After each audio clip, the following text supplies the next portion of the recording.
so today I'm going to be showing you guys how to wax a pair of skis. And first, I'm going to go through the tools you're going to need in order of when you're going to use them. So pretty much first thing, you're going to need this metal brush. And you're just going to brush up and down a little bit, get off the debris after you ski. Right? I don't know. Depends. If your brush is slanted, you'll want to do big only one way.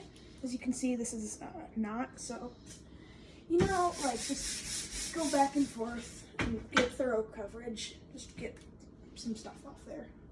The next thing you're going to use is an iron and a wax of the temperature that you need, right? On the bottle, it generally says what temperature the wax is designed for. And you can go by that. Sometimes in more complicated situations, there's multi-layers and whatnot. But pretty much basic, just follow what the bottle says. Like, for example, this Toco Blue is 16 to negative 22. I will not be using this. It is unfortunately warm. Today, I'm going to be using this red. So then you're going to need your wax and an iron. This iron is not just any old iron for clothing and ironing wrinkles out of your nice clothes. It's a waxing iron. It's adjustable. It's nice. I have two here. I use this one for cake waxing and this nicer one for glide. So let's just jump into it. Go. So like I was saying earlier, we're going to brush the ski out to get any debris and whatever else out of the base so that the wax can bond more. So just go ahead and take a good, brush at that. I've already brushed these, so I'm not going to brush them that much. But there's some wax on here, and we don't want to iron that in, so I'm just going to kind of use my hand and remove that. And then the next step, you need a waxing iron.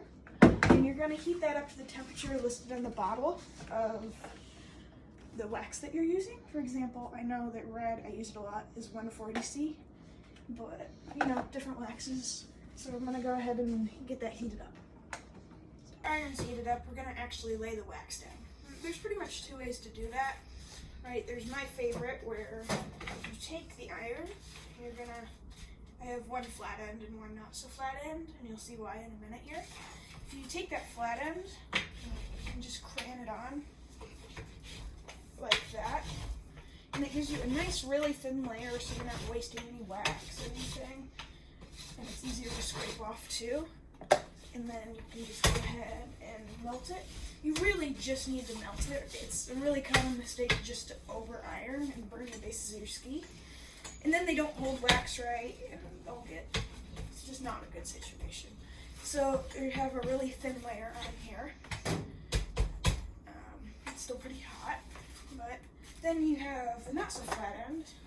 And it's not so flat because if you have it this, the other way people do it, is if you hold it on here, you can lay a bead of wax on. And this is harder to iron in, which is one of the reasons I don't do it, and it's a thicker layer. But some people prefer it, and I don't know, I figured why not show both methods. So, you see I'm ironing, it's taking longer. It's kind of harder to iron in. It's a much thicker layer here. See, I'm pushing it and there's excess wax there. So basically that's how you lay. You can see that it's a lot thicker and then the grooves up here and a lot thinner here. You do not need to get into the grooves, common misconception. And you're going to do, very simple, unplug the iron. You don't need that anymore. Then the next thing, you can either use a metal scraper, like I have here, or a plastic scraper. The metal scraper is kind of easy to mess up the bases of your ski with, but I'm going to show you how to use both. It's pretty much the same, but you can go a little lighter on the metal scraper, right? So you're just going to, can you come over here? If you put your fingers down here, and 2 or 3 or 1 finger here, and it's just going to let that glide along and remove that wax. And you can pull it back too.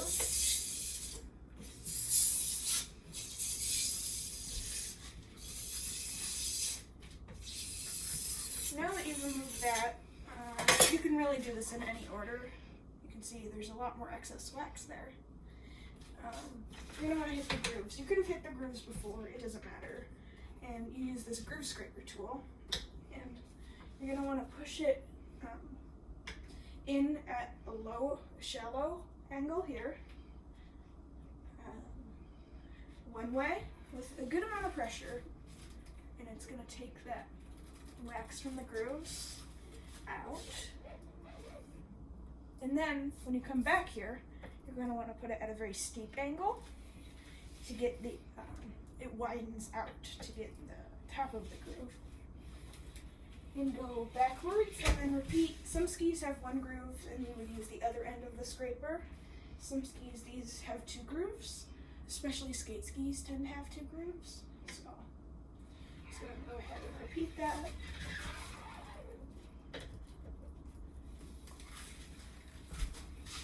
And then you've got all the wax out of your grooves.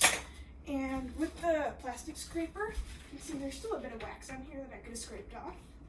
The same thing, I would more recommend this most of the time, but I will show you guys in a different video. You really need this if you're going to repair the base of your ski. So it's a good thing to have. And then, because these are skate skis, and you're just going to want to hit the edges and get any wax that got under the edges.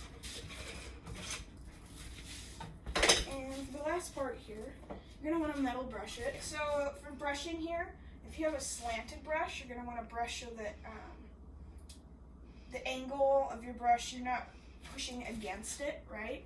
You're going to want to brush with that angle, if you are getting what I'm saying in this weird way. And I just have one that's straight. You could just go, you can either do right long passes, or you can do really short, aggressive. The important thing is just, you can see when the wax starts to come off, and you should really be able to see the grain of that ski. So if you look closer, you can see the grain there. That means that there's not a lot of wax on there. And you're just gonna hit the whole ski like that.